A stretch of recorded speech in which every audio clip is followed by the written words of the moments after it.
চাওক পাপৰি প্ৰথম কথাটো হৈছে যে মানুহৰ জীৱনত বহু তেজৰ সম্পৰ্ক নাথাকিলেও বহু এনে ধৰণৰ আপোন মানুহ থাকে যিয়ে জীৱনত একেবাৰে আপোন হৈ পৰে সেয়া লাগিলে বায়েক কক সেয়া লাগিলে ভায়েক কক এনে ধৰণৰ বহু সম্পৰ্ক প্ৰতিগৰাকী মানুহৰ জীৱনত থাকে সেয়া স্বাভাৱিক কথা কিন্তু কথা হৈছে যে পাতি লোৱা ভায়েক এজনে পাতি লোৱা বায়েক এগৰাকীৰ বিয়াত 15 কোটিকৈ টকা কোনো ধৰণৰ কথা বতৰা নোহোৱাকৈ খৰচ কৰিবনে যদি 15 কোটি টকা যেহেতু তেওঁ খৰচ কৰিছে এই ধনৰ উৎস কি এতিয়া প্ৰসংগটো হৈছে তাত আৰু 4 বছৰৰ পূৰ্বে বিশাল ফুকনৰ বয়স আছিল 18 বছৰ কাৰণ এতিয়া তেওঁৰ বয়স মাত্ৰ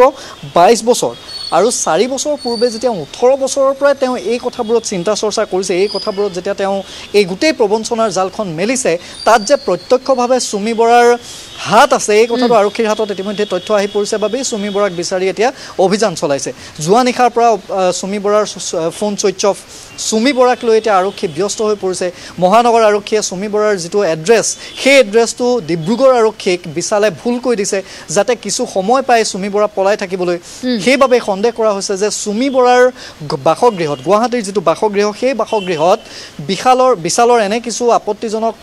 সামগ্ৰী আছে বা বহু এনেকুৱা ধৰণৰ আপত্তিজনক নথিপত্ৰ আছে যিসমূহ নথিপত্ৰ লুকুৱাবলৈ সুমি বৰাক এটা সময় বিশালৰ জৰিয়তে দিয়া হৈছে অৰ্থাৎ বিশালে ফাঁকি কথা কৈ অন্য এটা প্ৰান্তত আৰক্ষীক ব্যস্ত কৰি ৰাখিব বিচাৰিছে এই প্ৰসংগবোৰ উত্থাপন হৈছে দ্বিতীয় কথা যিখন ডেষ্টিনেশ্যন ৱেডিঙৰ কথা বাৰে বাৰে হৈ আছে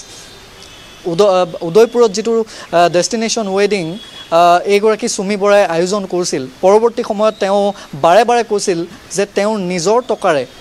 টকা সেভ কৰি সেভিংছৰ তেওঁৰ নিজৰ টকাৰে এই ডেষ্টিনেশ্যন ৱেডিং কৰিছিল সেই ডেষ্টিনেশ্যন ৱেডিঙৰ যিখন খৰচৰ তালিকা সেই খৰচৰ তালিকাখন মই পুনৰবাৰ ND24ৰ দৰ্শকসকলক দিছোঁ যে যিসকল ইয়াৰ পৰা বিশেষ অতিথি গৈছিল সেই অতিথিসকলক ইয়াৰ পৰা লৈ যোৱা হৈছিল চাৰ্টাৰ্ড ফ্লাইটেৰে গুৱাহাটীৰ পৰা চাৰ্টাৰ্ড ফ্লাইটেৰে লৈ যোৱা হৈছে অনা নিয়া কৰা হৈছে চাৰ্টাৰ্ড ফ্লাইটেৰে গতিকে আপুনি ভাবক তাত খৰচ কিমান হৈছে গুৱাহাটীৰ পৰা উদয়পুৰ তাৰ পৰৱৰ্তী পৰ্যায়ত উদয়সাগৰ লেকৰ পাৰত থকা উদয়সাগৰ লেকৰ মাজত থকা যিকেইখন অত্যাধুনিক বিলাসী হোটেল সেই বিলাসী হোটেল কেইখন এখন তাৰে আছিলে ৰেফেলছ এখন ফ্লেমিংগো এই যিকেইখন হোটেল এই হোটেল কেইখনৰ একোটা কোঠাৰ ভাড়া হৈছে 1 লাখ টকা পৰ্যন্ত বা 1.5 লাখ টকা পৰ্যন্ত 1 লাখ টকা বহুকেইটা ৰুম 1 লাখ টকা মূল্যৰ তাত 4 দিনৰ বাবে বুক কৰা হৈছিল মুঠ 56টা ৰুম সেই দুইখন হোটেলত বুক কৰা হৈছিল গতিকে তাত কিমান কোটি টকা পৰ্যন্ত খৰচ হ'ব পাৰে 1 কোটিতকৈ অধিক টকা দেখোন তাতেই খৰচ হৈছে বা 2 কোটি টকা তাতেই খৰচ হৈছে খোৱা বোৱা থাকিলে ইতিমধ্যে মই হিচাপ দিছোঁ যে সুমি বৰাৰ যি সাজক লৈ যিটো বিতৰ্ক হৈছিল যিটো অসমীয়া সাজ নহয় হাতত চেম্পেইনৰ গ্লাছ লৈ যি ফটোশ্বুট কৰিছিল সেই ফটোশ্বুটক লৈ বিতৰ্ক হৈছিল বাৰে বাৰে সুমি বৰাক সকলোৱে কৈছিল যে আপুনি অসমীয়া এগৰাকী যুৱতী হৈ অন্ততঃ অসমীয়া আপুনি মেখেলা চাদৰযোৰ পিন্ধি কিয় আপুনি অন্ততঃ কইনাৰ সাজযোৰ পিন্ধি কিয় আপুনি ফটোশ্বুট নকৰিলে হাতত চেম্পেইন লৈ এই ধৰণৰ সংস্কৃতিটো আমাৰ সেই যিখন ফটো সেই যিযোৰ কাপোৰ সেই কাপোৰযোৰ ডিজাইন কৰিবৰ বাবে ডিজাইনাৰ মানিছ মালহোত্ৰাক 18 লাখ টকা দিছিল এই সুমি বৰাই গতিকে এই টকাবোৰ ক'ৰ পৰা আহিছিল এই সকলো টকাৰ উৎস কি আছিল এই সকলো টকাৰ উৎস আছিল বিশাল ফুকনে 10 পৰা 15 কোটি টকা য'ত খৰচ কৰিছে সুমি বৰাৰ ডেষ্টিনেশ্যন ৱেডিঙত এতিয়া সুমি বৰাই কিয় নিজৰ ফেচবুক প্ৰফাইল নিজৰ ইনষ্টাগ্ৰাম প্ৰফাইলৰ পৰা তেওঁ যদি বিশাল ফুকনৰ সৈতে কোনো ধৰণৰ এনেকুৱা অবৈধ লেনদেনত জড়িত নাছিলে কিয় তেওঁৰ ইনষ্টাগ্ৰাম আৰু ফেচবুক প্ৰফাইলৰ পৰা যদি ডিলিট কৰিবলৈ বাধ্য হৈছে কিয় ফটো পৰ্যন্ত ডিলিট কৰিবলৈ বাধ্য হৈছে কিয় ফটোগ্ৰাফ ডিলিট কৰিবলগীয়া হৈছে কাৰণ এই গোটেই প্ৰক্ৰিয়াটোৰ সৈতে তেওঁ কৰবাত নহয় কৰবাত জড়িত আছে দ্বিতীয় কথা ইতিমধ্যে আমাৰ জ্যেষ্ঠ সাংবাদিক বিমল ভূষণ মহন্তই এটা কথা কৈছে যে 5 বছৰত এজন মানুহে ট্ৰেডিং কৰি অনলাইন ট্ৰেডিং কৰি কিমান ধনী হ'ব পাৰে সেয়া লাগিলে স্বপ্ননীল দাস কক সেয়া লাগিলে বিশাল ফুকন কক 4 বছৰত এজন 18 বছৰীয়া ল'ৰাই অনলাইন ট্ৰেডিং আৰম্ভ কৰি 4 বছৰত 200-300 কোটি টকাৰ মালিক হ'ব পাৰেনে 6-7খনকৈ বিলাসী বাহনৰ মালিক হ'ব পাৰেনে কেতিয়াও নোৱাৰে কেনেকৈ পাৰিছে ব্যৱসায়টো অতি সহজ কাৰণ তেওঁৰ লগত তেওঁ কন্ট্ৰেক্ট এক্টৰ জৰিয়তে তেওঁ একাংশ মানুহৰ লগত তেওঁ এটা এগ্ৰিমেণ্ট কৰে সেই এগ্ৰিমেণ্টত স্পষ্টভাৱে থাকে আপুনি 1 কোটি টকা মোক হাতত দিয়ক 3 কোটি টকা আপুনি অহা 3 মাহৰ ভিতৰত আপুনি ইয়াৰ পৰা ৰিটাৰ্ণ লৈ যাওক সেয়া কোনটো ষ্টক এক্সচেঞ্জৰ শ্বেয়াৰ মাৰ্কেটৰ কোনটো প্ৰতিষ্ঠানে এনেকৈ বাৰু আজিলৈকে কাৰোবাক গ্যাৰাণ্টি দি পাইছে সেবিৰ গাইডলাইন ভংগ কৰি সম্পূৰ্ণৰূপে ই এটা অৰ্থনৈতিক অপৰাধ এই অৰ্থনৈতিক অপৰাধ কৰি বিশাল ফুকনৰ দৰে 22 বছৰীয়া যুৱকে ডিব্ৰুগড়ত এক প্ৰকাৰ চমক সৃষ্টি কৰিছে আৰু বিভিন্ন ইউটিউবাৰে দেশৰ যিটো সময়ত এইসকল অনলাইন তথাকথিত ট্ৰেডাৰক লৈ যিটো সময়ত ইউটিউবাৰৰ জৰিয়তে ইউটিউবৰ জৰিয়তে তেওঁলোক জনপ্ৰিয় হৈছে সেই ট্ৰেণ্ডটো অসমতো আহিছে অসমতো একাংশ ইউটিউবাৰে বিশাল ফুকন এইফালে দাস এইসকলক লৈ একাংশ ইউটিউবাৰে তেওঁলোকক জনপ্ৰিয় কৰিবলৈ উঠি পৰি লাগিছে আৰু তাৰ পিছতেই এইসকল ইউটিউবাৰো যে আওতাত পৰিব এওঁলোকক কিমান টকা দিছিল প্ৰমোট কৰিবলৈ ৰাইজক প্ৰবঞ্চনা কৰিবলৈ এওঁলোকক চিনাকি কৰি দিয়াৰ বাবে এইসকল ইউটিউবাৰে কিমান টকা লাভ কৰিছিল এইকেইজন অনলাইন ট্ৰেডাৰৰ পৰা এই কথাবোৰ আৰক্ষীয়ে ইতিমধ্যে চালি জাৰি চাইছে আৰু তদন্তৰ আওতাত ইউটিউবাৰো যে আহিব এই কথাটো ইতিমধ্যে নিশ্চিত হৈছে আৰু বাৰে বাৰে এতিয়া একাংশই চাফাই গাবলৈ লৈছে আমি আগতেই কৈছিলোঁ এইটো এটা অপৰাধ গতিকে আপোনালোকে আঁতৰি থাকক কিন্তু যেতিয়া বিপদ হ'ল যেতিয়া মানুহ সৰ্বস্বান্ত হ'ল শিৱসাগৰৰ পৰা খবৰ আহিছে এজন যুৱকে এতিয়া কেমেৰাত তেওঁ কোনো কথা ক'ব নোৱাৰে তেওঁ আনুষ্ঠানিকভাৱে কোনো কথা ক'ব নোৱাৰে এখন ফৰচুনাৰ বিক্ৰী কৰি দিবলগীয়া হ'ল এই ধুৰন্ধৰৰ কাৰণে গতিকে তেওঁৰ প্ৰৰোচনাত পৰি অনলাইন মাৰ্কেটত অনলাইন ট্ৰেডিঙত তেওঁ অংশগ্ৰহণ কৰিছিল পৰৱৰ্তী সময়ত এখন ফৰচুনাৰ গাড়ী তেওঁ বিক্ৰী কৰি দিবলগীয়া হৈছে তেওঁ ইমানেই লোকচানত গ'ল গতিকে তাৰ পিছত তেওঁৰ বিৰুদ্ধে গোচৰ নতৰি কি কৰিব আৰু এই যি বিশাল ফুকন বা বিপ্লৱ বৰুৱা বিশাল ফুকনৰ সহযোগী বিপ্লৱ বৰুৱা আৰু কিছু মুহূৰ্তৰ পিছত তেওঁ গ্ৰেপ্তাৰ কৰিব আৰু আৰক্ষীয়ে জনোৱা মতে এতিয়ালৈকে গ্ৰেপ্তাৰ কৰা নাই কিন্তু কালি তেওঁ হেণ্ডকাফ লগাই অনা হৈছিল গতিকে আমি এতিয়ালৈকে স্পষ্ট হোৱা নাই হয়তো গ্ৰেপ্তাৰ তেওঁ কৰিব বিপ্লৱ বৰুৱাই কিন্তু বহুকেইজনৰ নাম ইয়াত উল্লেখ কৰিছে আৰু অসমীয়া ছবি জগতৰ বহু তাৰকাক এইজন বিশাল ফুকনে চুমি বৰাৰ জৰিয়তে সহায় কৰিছিল স্পষ্টকৈ মই জনাইছোঁ ND24 দৰ্শকসকলক যে ছবি জগতৰ বহু অভিনেতা অভিনেত্ৰীক বহু ছবি পৰিচালকক ধন যোগান ধৰিছিল এজন বিশাল ফুকনে চুমি বৰাৰ সহযোগত কেইবাখনো চিনেমাত তেওঁ বিনিয়োগ কৰিছে কেইবাখনো চিনেমাত তেওঁ ফাইনেন্স কৰিছে ইমান ধন ক'ৰ পৰা পালে 4 বছৰত কোনোবা এজন মানুহে 500 কোটি 200 কোটি 300 কোটি ইমান সৰু টকা নহয় উপাৰ্জন কৰিবৰ বাবে গতিকে এই যি কন্ট্ৰাক্ট এক্টৰ জৰিয়তে ৰাইজৰ পৰা শ কোটি টকা এওঁ সংগ্ৰহ কৰিলে এই সংগ্ৰহ কৰা টকাটোৱে ইফাল সিফাল কৰি তেওঁ এই গোটেই বেপাৰখন চলাই গৈছিল আৰু ৰাইজেও পইচা পাই আছে কোনোবাই যদি 1 লাখ লৈছিল তেওঁ 3 লাখ টকা এইজনৰ পৰা পাই আছে আৰু সেই 3 লাখ টকাৰ সেই 1 লাখ টকাৰ বিনিময়ত এওঁ ঘটি আছে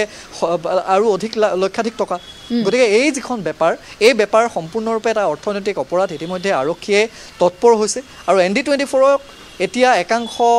এওঁলোকৰ অনুৰাগী এওঁলোকক টকা জমা দিয়া বহুতে আমাক বেয়া পাইছে আমাৰ বিৰুদ্ধে আইনী ব্যৱস্থা ল'ব এনেধৰণে ফেচবুকত লিখিছে কিন্তু আপোনালোকক জনাওঁ যে আপোনালোকৰ গুৰুৱে যেতিয়া এতিয়া ডুবাইৰ পৰিৱৰ্তে ডিব্ৰুগড় সদৰ থানাত আলহী হ'বলগীয়া হৈছে ভিতৰত এতিয়া মহ মাৰি বহি আছে মাখি মাৰি বহি আছে আলহী হ'বলগীয়া হৈছে সেই সময়ছোৱাত আপোনালোকে অন্তত এবাৰ ভাবি চাওক যে আপোনালোকে কি ভুল কৰিলে যিটো সময়ত ফেচবুকত সেইসকল শুভাকাংক্ষীয়ে বিশাল ফুকনৰ আই এম উইথ ইউ বিশাল ফুকন বুলি বাৰে বাৰে তেওঁ সাহস দি গৈছে বিশাল ফুকনে ধন্যবাদ দিছে আজি সেইসকল কিন্তু এজনো ব্যক্তি এই ডিব্ৰুগড় সদৰ থানাত আহি বিশাল ফুকনৰ পক্ষত থিয় দিয়া নাই বিশাল ফুকনৰ পক্ষত এতিয়ালৈকে কিন্তু ডিব্ৰুগড় সদৰ থানাৰ সন্মুখত কোনো ব্যক্তি আহি থিয় দিয়া নাই কাৰণ তেওঁলোকো অপৰাধী তেওঁলোকো অভিযুক্ত যিসমূহ এগ্ৰিমেণ্ট পেপাৰ্ছ পাইছে যিসমূহ এগ্ৰিমেণ্ট পেপাৰ্ছ ইতিমধ্যে আৰক্ষীয়ে লাভ কৰিছে সেইসকলত সেই এগ্ৰিমেণ্ট পেপাৰ্ছসমূহত কিন্তু সেইসকলৰ নাম আছে যিসকলে বিশাল ফুকনক ৰক্ষণাবেক্ষণ দিয়াৰ চেষ্টা কৰিছে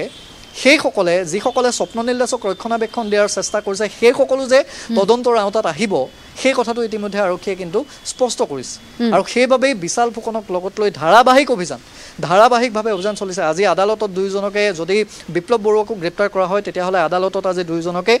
হাজিৰ কৰিব আৰু হাজিৰ কৰাৰ পিছত ডিব্ৰুগড় সদৰ থানাৰ ডিব্ৰুগড় আৰক্ষীয়ে পুনৰ জিম্মাত লোৱাৰ পূৰ্ণ সম্ভাৱনা আছে কাৰণ বহুখিনি তদন্ত প্ৰক্ৰিয়াৰ বহুখিনি কাম বাকী আছে আৰক্ষীয়ে এতিয়ালৈকে তদন্ত মাত্ৰ 0.1% হয়তো আৰম্ভ কৰিছে বাকী এই কেইটা দিনত যিকেইটা দিনত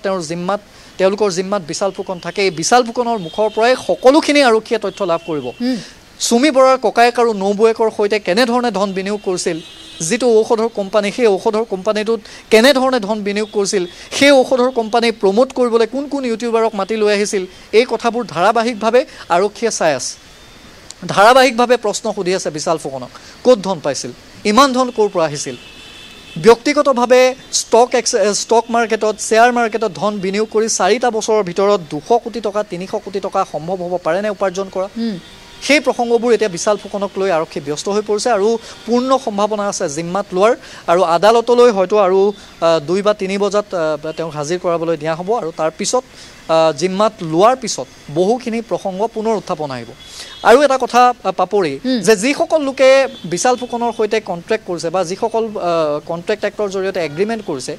সেই সকল লোকে ফেচবুকত আমি যিবোৰ পাইছোঁ তাত কিন্তু দেখিছোঁ যে কোনোবা যদি ছত্তীশগড়ৰ পৰা কৰিছে কোনোবাই ওড়িশাৰ পৰা কৰিছে কোনোবাই মধ্যপ্ৰদেশৰ পৰা কৰিছে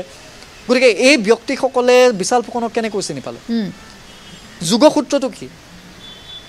এই গোটেই নেটৱৰ্ক যিডাল চেইন এই চেইনডালৰ কোনোবা এজন যোগসূত্ৰকাৰী থাকিব লাগিব যোগসূত্ৰকাৰীজন কোন সুমি বৰা নেকি এই প্ৰসংগবোৰ উত্থাপন হৈছে আৰু সাংস্কৃতিক জগতৰ বহু ব্যক্তিৰ সৈতে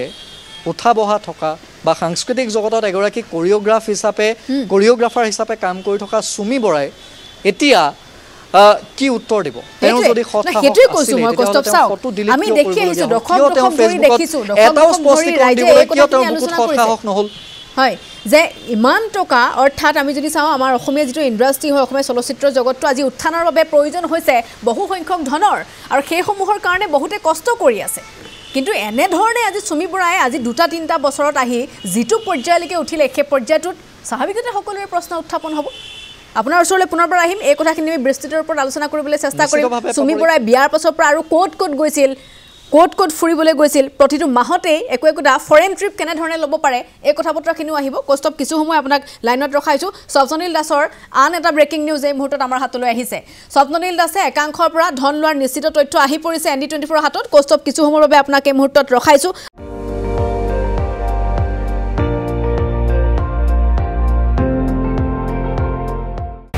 আপুনি চাই আছে ND24 সৰ্বশ্ৰেষ্ঠ নহয় সৰ্বোত্তমৰ দৌৰত